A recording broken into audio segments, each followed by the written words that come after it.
กราบสวัสดีครับพ่อแม่พี่น้องเหมือนกับพอเบาลิดเนาะเบาลิดสิพามากินก้อยเนื้อพี่น้องก้อยเนื้อเบาลิดเสร็จเองมาไม่ต้องเบาหลายแล้วพี่น้องคำแรกคำยังไงรถพี่น้องมาต้องเบาหลายดึงเลยพี่น้อง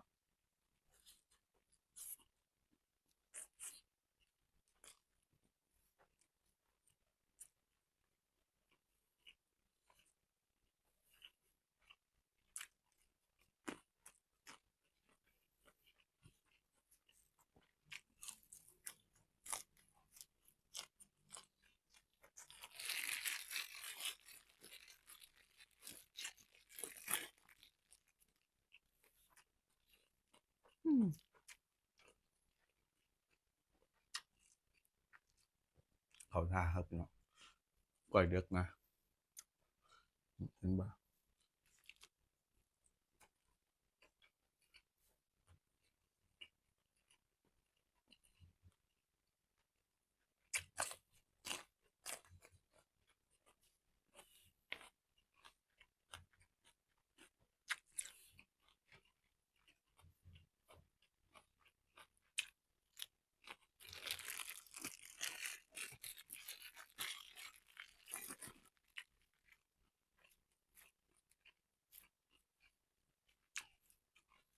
มาอาจารย์ครูใจเราพี่น้อง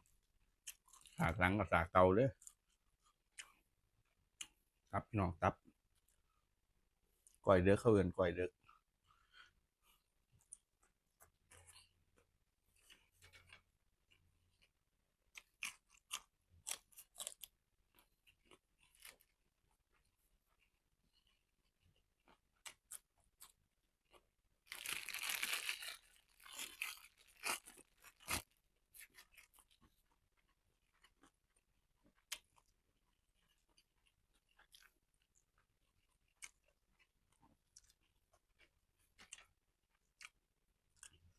พี่น้องเรื่องกดไลค์กดแชร์เบาลิดเดอร์กดติดตามไปเขาก็ยิงแจ้งเตือนไปไปฏิบัติภารที่ใหม่ๆของเบาลิดนะพี่น้องมาไม่ต้องเบาหลายหรอกใส่มือเด้อพี่น้องมือ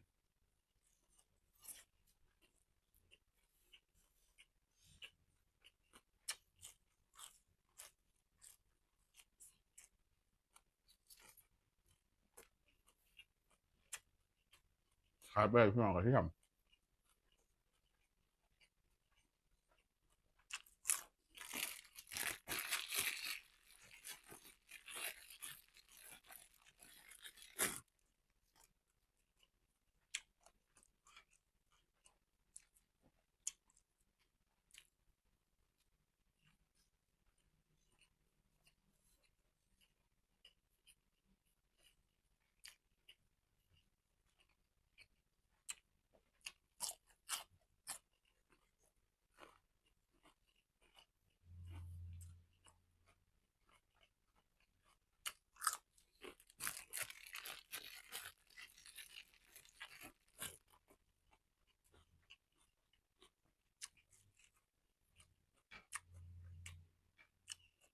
เขาทายดีครับพี่น้องเฮ็ดเองอย่างใดผมทำได้ก็ใช่นะพี่น้อง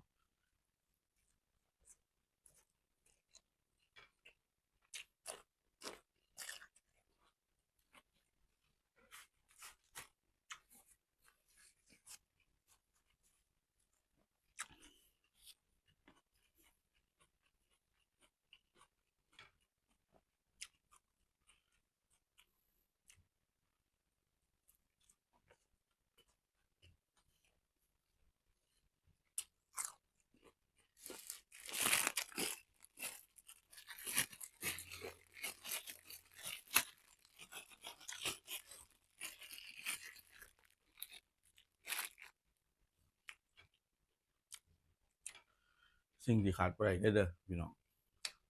บาลิดว่าใบมะกรูดเด้อพี่น้อง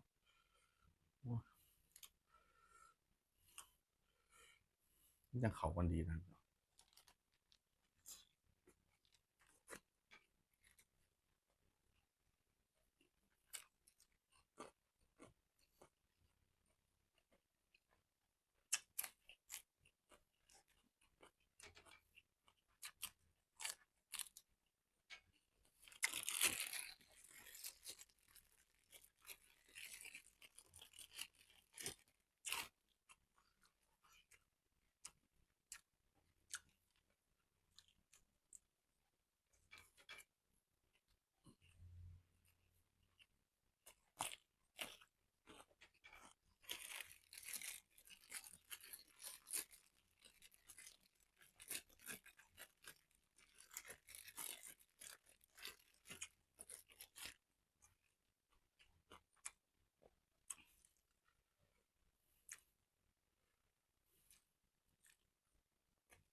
โอ้คือหอยผู้เฒ่าอยู่บ้านเด้พี่น้องก็มาคัก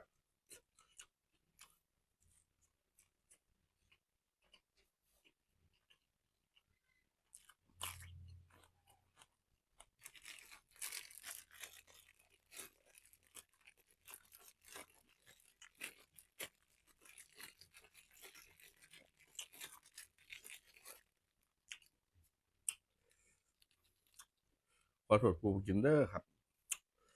ไผบ่กินเบิ่งเบาดีกินเด้อ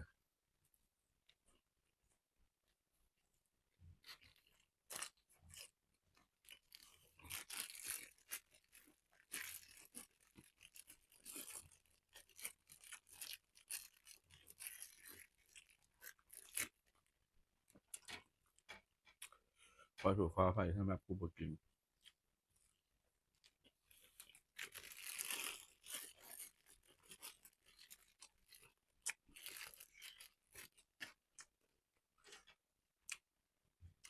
ผู้ลางคนก็บ่กินเนื้อนะครับแต่ว่าผู้ลางเพิ่นมักก้อยหมูเพิ่นว่า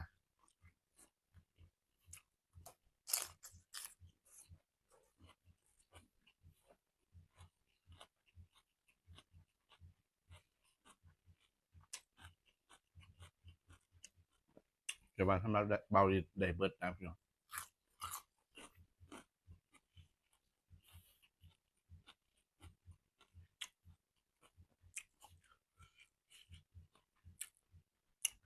บ้านนี้เบาดีขอตัวลาพี่น้องไปก่อนเด้อบาดกราบสวัสดีครับ